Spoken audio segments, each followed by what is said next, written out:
Good morning students. आज हम लोग संस्कृत में चैप्टर 5 पढ़ेंगे जिसका नाम है करण कारकम। करण कारकम बच्चों ये कारक की तृतीय विभक्ति होती है, तीसरी विभक्ति जिसे हम कहते हैं, और इसका जो चिन्ह होता है वो से के द्वारा के साथ होता है। ठीक है, तो देखिए करण कारक क्या होता है? जिस साधन के द्वारा कर्ता अपना किसी कार्य को करता है, यानी कि कर्ता अपने काम को करने के लिए किसी न किसी साधन का प्रयोग तो करता ही है। तो जिस साधन के द्वारा कार्य किया जाता है, ठीक है, उसे हम तृतीय विभक्ति कहते हैं। उसका जो चिन्ह होता है वो से के द्वारा के साथ होता है। देखिए एक उदाहरण से इसे हम समझते हैं। ये बच्चा बैठा है जिसका नाम है अमन। अमनः भोजनम खादति। अमन जो है वो भोजन को खादति का अर्थ होता है खाता है। अमनः भोजनम खादति, अमन भोजन खाता है। सह हस्तेन भोजनम खादति, सह हस्तेन भोजनम खादति। वह हस्तेन का मतलब होता है हाथ से। अब देखिए यहाँ पर तृतीय विभक्ति का प्रयोग हुआ है, हाथ से। ठीक है, हाथ वो माध्यम है जिससे वो खाना खा रहा है। तो सह हस्तेन भोजनम खादति, वह हाथ से खाना खाता है।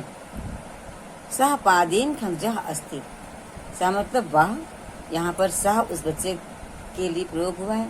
जब कर्ता हमारा पुल्लिंग होता है तब वह के संस्कृत सह बनते हैं।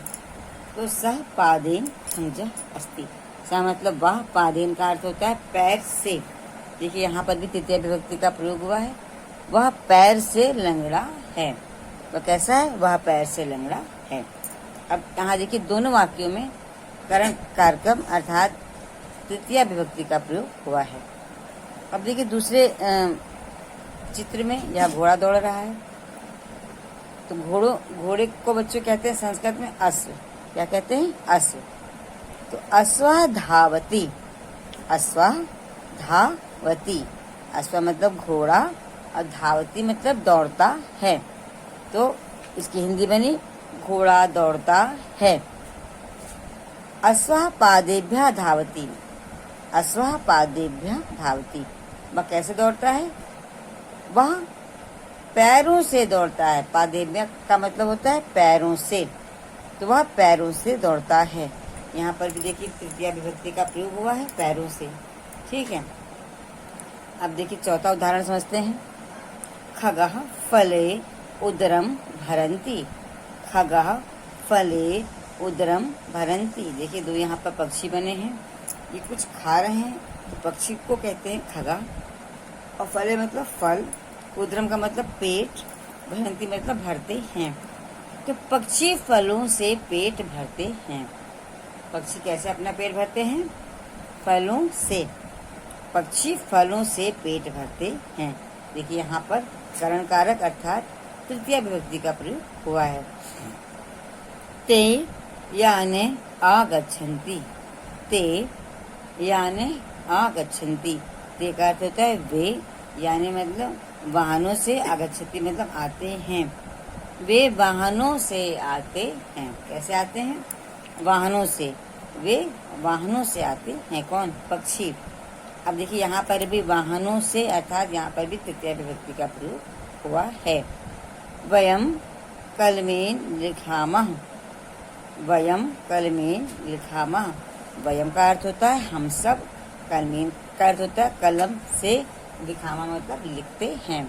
हम सब कलम से लिखते हैं, हम सब कलम से लिखते हैं। तो यहाँ पर भी तृतीय विभक्ति का प्रयोग हुआ है। यहाँ जितने भी वाक्य हैं सभी में कारक की तीसरी विभक्ति अर्थात करण कारक का प्रयोग हुआ है। अब देखिए चौथा उदाहरण समझते हैं। मोहन कंदुकेन क्रीडति, मोहन कंदुकेन क्रीडति। तो मोहन कंदुकेन का अर्थ होता है गेंद से। मोहन गेंद से खेलता है, मोहन गेंद से खेलता है। सः अश्वेन आगच्छति, सः अश्वेन आगच्छति। सः का मतलब वह, अश्वेन का मतलब घोड़े से, वह घोड़े से आता है, वह घोड़े से आता है। यहाँ पर भी देखिए तृतीया विभक्ति का अर्थात करण कारक का प्रयोग हुआ है। बकः मुखेन खादति, बका मतलब बगुला, मुखेन का अर्थ होता है मुख से, खादति मतलब खाता है। बकः मुखेन खादति, बगला मुख से खाता है। यहाँ पर भी देखिए मुख से, मुखेन तृतीय विभक्ति का प्रयोग हुआ है, करण कारक।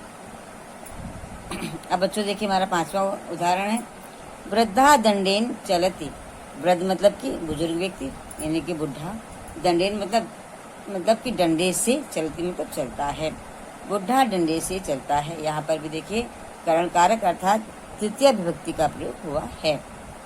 रोहना बालकेन सह क्रीडति। रोहन बालकेन का मतलब होता है लड़के के, सा मतलब साथ, क्रीडति मतलब खेलता है। रोहन लड़के के साथ खेलता है। यहाँ पर भी देखिए बालकेन में तृतीय विभक्ति अर्थात करण कारक का प्रयोग हुआ है। ठीक है, क्योंकि वो रोहन के खेलने का जो साथ है, जिसके साथ वो जो खेल रहा है, साधन उसका बालक है, तो बालक के साथ। छात्रः अध्यापकेन सह गच्छति, छात्रः अध्यापकेन सह गच्छति।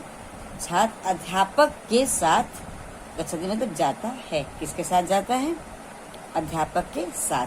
तो यहाँ पर भी देखिए करण कारक के तृतीय विभक्ति का प्रयोग हुआ है। जब कभी भी के साथ, के द्वारा या से शब्द आए माध्यम में, ठीक है, तो वहाँ पर करण कारक का प्रयोग होता है। तो करण कारक बच्चों समझ में आपके आया कि जिस साधन के द्वारा कर्ता अपना किसी का कार्य करता है वहाँ पर करण कारक होता है। चाहे बच्चा हाथ से खाना खा रहा है, ठीक है, और जब पेट भरते हैं पंछी तो वो फलों से भरते हैं, ठीक है। बुढ़ा डंडे से चल रहा है, रोहन बालकों के साथ खेल रहा है, ठीक है। छात्र अध्यापक के साथ जाता है। तो इस प्रकार से करण कारक का प्रयोग इन सभी वाक्यों में आपने देखा। तो करण कारक की तृतीया विभक्ति होती है बच्चों। यह आज पाठ आपका पूरा हो गया है। इसके जो भी क्वेश्चन आंसर आपको भेजेंगे अपनी कॉपी में उसको लिख लीजिएगा, ठीक है। ओके।